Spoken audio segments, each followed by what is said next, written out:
প্রতি বছরই এই স্কুলের অনুষ্ঠানগুলো স্কুলের মধ্যেই ছিল। সিএমএস স্কুলের হল ঘরেতেই অনুষ্ঠান হতো।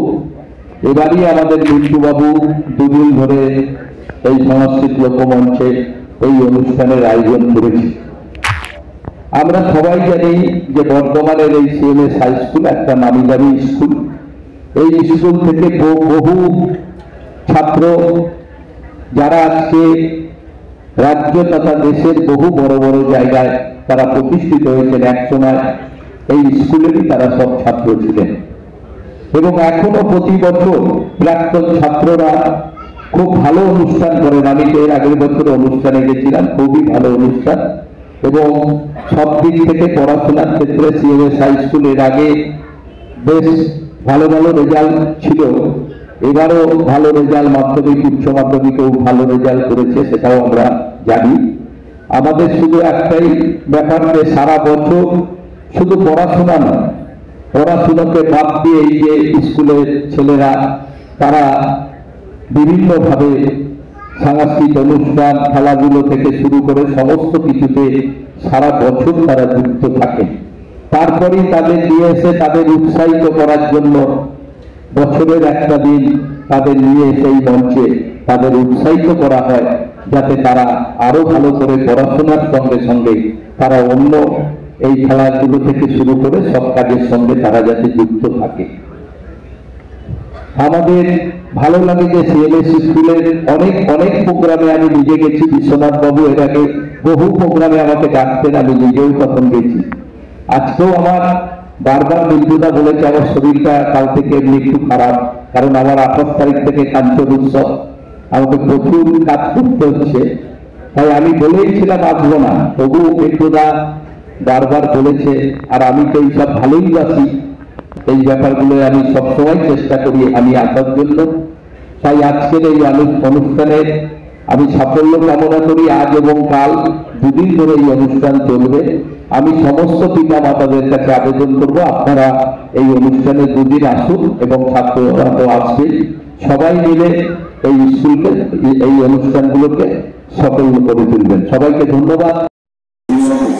আসলে আমাদের বিদ্যালয়ে মানে বাৎসরিক পুরস্কার বিতরণী অনুষ্ঠান এবং অ্যানুয়াল কালচারাল ফাংশন আমরা এবছরই প্রথম এই সংস্কৃতি লোকমঞ্চে অনুষ্ঠান করছি।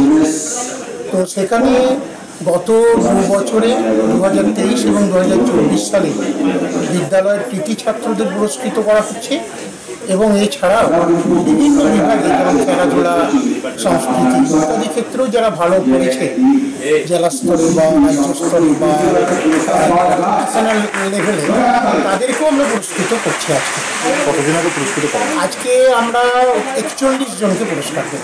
কোন কোন ক্লাস? একবারে 5 থেকে 12 যারা বিভিন্ন পরীক্ষায় যারা মানে অ্যানুয়াল পরীক্ষা সব প্রথম, দ্বিতীয় এবং তৃতীয় স্থান দখল করেছে তাদেরকে।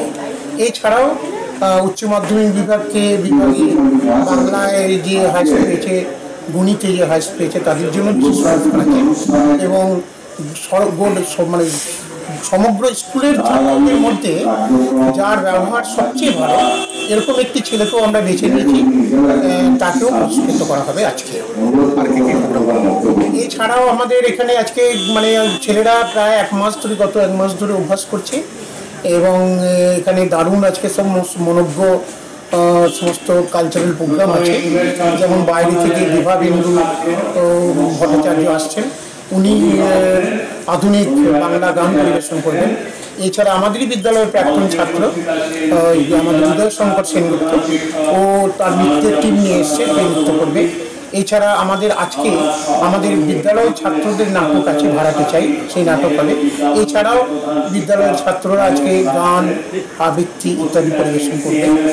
আজকের এই অনুষ্ঠানে উপস্থিত ছিলেন আমাদের মাননীয় বিধায়ক দক্ষিণের শ্রী খোকন দাস মহাশয়। আসার কথা ছিল বর্ধমান বিশ্ববিদ্যালয়ের উপাচার্য মাননীয় শঙ্করবাবু, কিন্তু শেষ মুহূর্তে উনি আমাকে ফোন করে জানালেন হঠাৎ একটি নাকি খুব জরুরি ফাইল খুঁজে পাচ্ছেন না উনি, এবং উনি নাকি এত বিচলিত হয়ে পড়েছেন যে উনি আর আসার মতো মানসিকতায় নেই। সেই জন্য উনি বললেন ক্ষমা করতে। যাই হোক, উনি আসতে পারেননি, কিন্তু আসার উনি চেষ্টা করেছিলেন। এই জন্য আমরা ওনার কাছে আজকে আমাদের এই প্রোগ্রাম 2 দিন ব্যাপী। আজকের তো প্রোগ্রাম বললাম, এছাড়া আগামীকাল দেবেশ ঠাকুরের আবৃত্তি রয়েছে এবং আমাদের শিক্ষকদের দ্বারা পরিবেশিত নাটক আছে সাজানো বাগান। এছাড়া আমাদের বিদ্যালয়ের ছাত্রদের একটা মানে কি বলবো নৃত্যগীতির মতো আছে। খুব সুন্দর সুন্দর সমস্ত অনুষ্ঠান আছে এবং আমি আশা করি এই অনুষ্ঠান সমস্ত ছাত্ররা, অভিভাবকেরা এবং বর্ধমানের সংস্কৃত মনা সমস্ত নাগরিকেরা নিঃসন্দেহে